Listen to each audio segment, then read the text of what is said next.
Billy bears shy away from me. Billy bears shy away from me except those feeding on crumbs at the outdoor cafe. A green-winged hummingbird feeds on the wing at the 4 o'clock, knocking their heads in homage. A hard-eyed blue automobile is speeding down the black tar ribbon of the road towards an American spirit lit in the darkness of a telephone. Trees are at it again, dropping their dressing to the slight chill of a city lost when to come home. In a faraway place, war slaves 1,000 to the mysterious understanding that death is not the victim. A tramp sparrow is shouting at the sun to be heard above the insistent whisper of clouds rubbing their back against each other. In the kitchen, my grandmother, with pure poppy hands, opened a can of violence and the TV smiled. Where there's war, there's spilled blood flowing like a liquid rose flattened out to stain the uniform of babes in arms, to take a life amazed at the speed of a bullet's surprise interaction with the flesh when it blooms. Birds shy away from me in their misplaced caution. Pigeon feeds on yesterday's droppings. A vivid violence voice is shouting violence full of blue towards an earnest ear used to hear the musing of the muses. An Eurasian tree sparrow trusts the muddy water of the muddy puddle from which it drink and bathe. Bumblebee are naming late summer purple blossom. The shadows of a Venetian blind is an ant's ladder, and the origin of consciousness is lost in an unconscious mind. 2.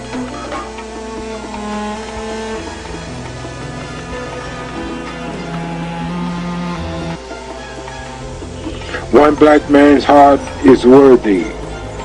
One black man's heart is worthy of a made-up language of bumblebees, of time told by beating of butterfly wings, full of enticing colors that can be used as eyeshadow. The TV tells me that I want what I do not need, and it screams for $5 more you can buy me. Rain drumming its music on the tin of the gutter, babe hands in its fluid, clingy, synchronic falling syncopation, glass bent low by my body weight and bare feet footfall cares little about my passing towards an answer to an unknown direction. Wet poet knows the quest for the question. The sky is weeping thunder like the roar of war machine over a silent valley where groundhogs keep their peace.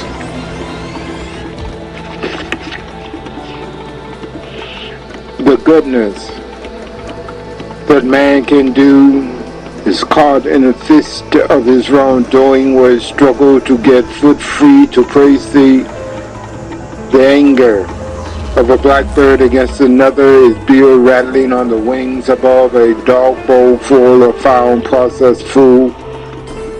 A black man's heart is telling time to a morality that waits never for the right moment to drum the last beauty of a heartbeat. The TV knows nothing of silence in a mad dash to sell you children's and pet alongside toothpaste and peels, to entertain you with this early Sunday morning mist of the gods who has given over their blessing to the faithful caught in the climax of a fit of procreation. The sky has stopped its bold, boastful cries, and dead rain flows from the gutter like a miniature river that ants must surely soldier across. In the heat of the segregated heart, the godhead of our barbarism, with its cold, talented, and icy intellectual control, cinematic and heroic to know the way that the dead god goes, impose at will on the emotional freedom of the bold, composed of the artful and arbitrary taught by the old who knows that the fall from grace is never fully really told. One black man's heart is just an expressive pump that tells time by the rush of blood that binds the mind to the flesh of its carrier.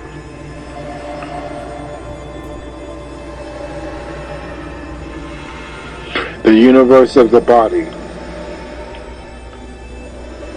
4. The universe of the body look out upon its part of the world and count the smallness in the vastness of life-filled space unfilled.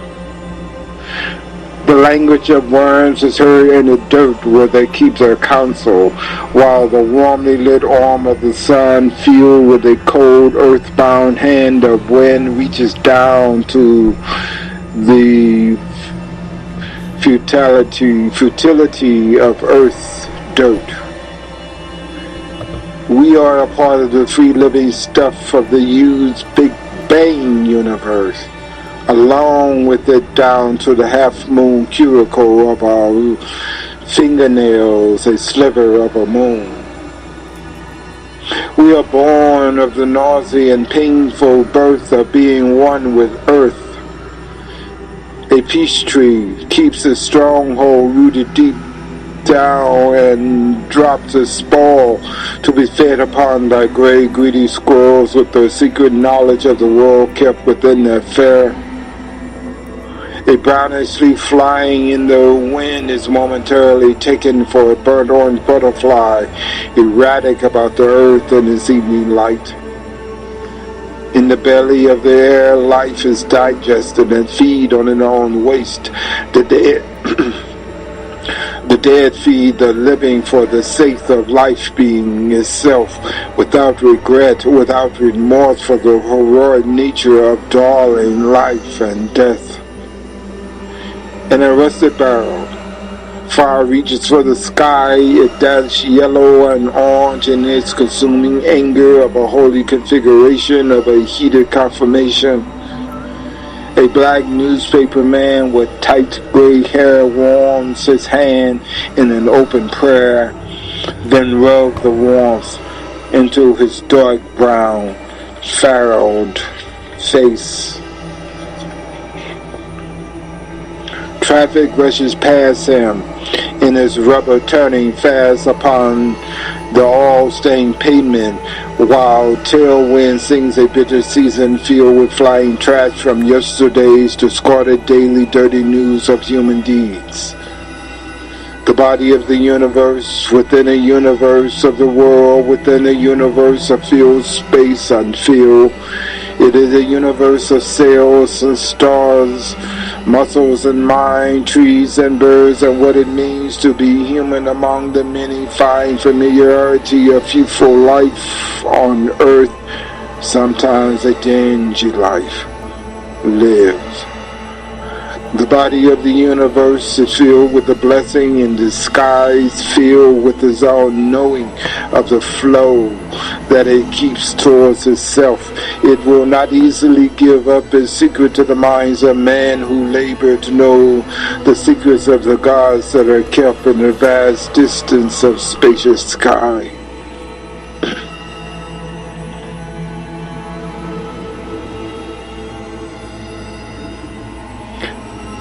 The cat's curfew is caught like a mouse.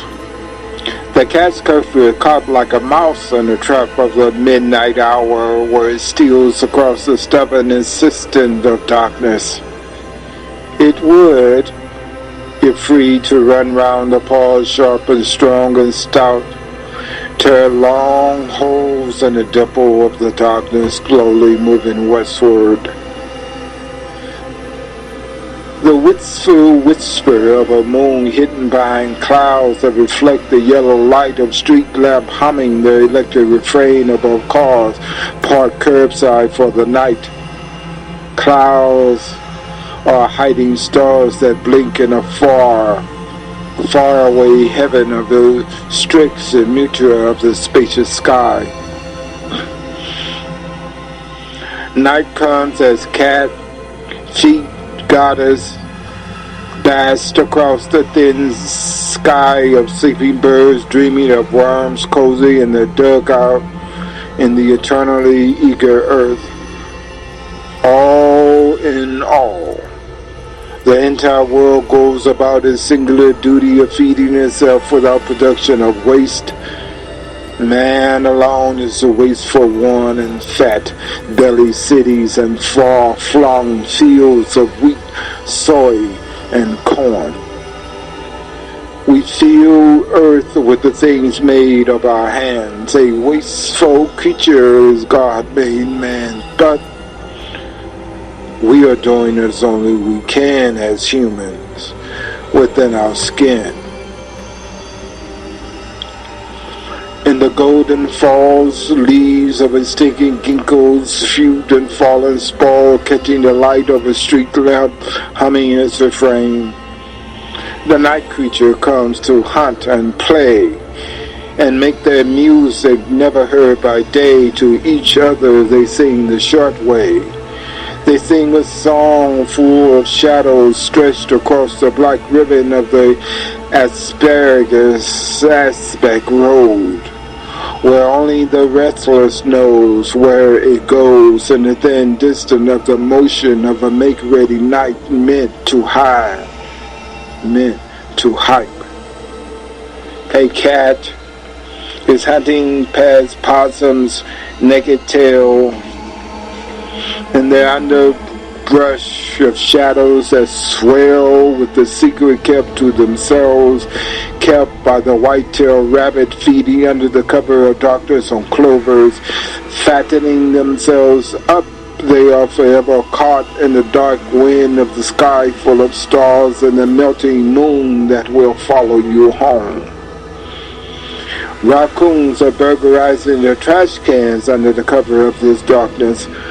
They wash their hands in the muddy puddle and feed on the waste that a bountiful society throws away against the hunger of the world and the war we wage with the wistful wound modern man made. 10,000 dreams aspires in the night air of discarded breath. A car snores its way past the sleeping city, where dreams cannot escape the drawings of a child's version of a sunflower man etched past his own, dreaming of feeding all fine, feather, friendly, fortunate birds of flight. Half the world is full of sleep, and the other half weeps in the shadows of clouds, dripping new water alive in its falling, in their falling to the mom's head, knocking in the wind, in the breezy breath, a yapoja, the color full of the exaggeration of the fearful fit of fall in autumn. All in all, and more all, the world is at peace in a time of human war waged against the knowing of the heroic, glorious, gorgeous gods, asleep in the far-flung heaven of our emotional mining, making of a resting place for the bodiless, bouncy buoyancy of the soul that goes in the Hopi's traditional four colors of the original people of old. There will be peace. There will be peace when the sun burns us to a cinder in the full fall blazing of golden yellow dawn, seeping into leaves pasted with cold, cloudy rain to the concrete of the lonely sidewalk, waiting the push of the ready early morning rush hour, where we neglect the madman as outcast to the margin of society, where he must fend for himself with a mind that tortures itself.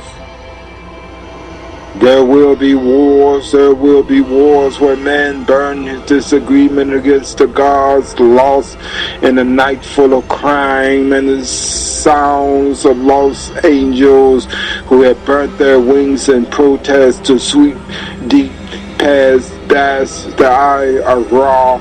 When the 9 lives of the daughters of Artemis sharpens their words on a tombstone where peace is sacrificed to fulfill the greed of human blood spilled for no other reason than our constant need to wage war upon war, our selfish, fitful fight against ourselves fought under the cover of our sincere sins.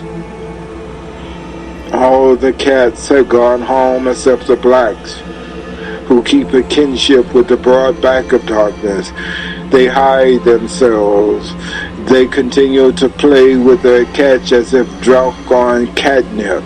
They have disregarded the curfew hour that came and went in the beat of an infant's heartbeat.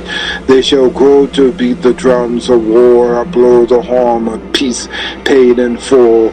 They shall make who we are to be in the secret selves that we and the cats keep for being along in the border of a tender, telling, tightly tugged tone of our skin.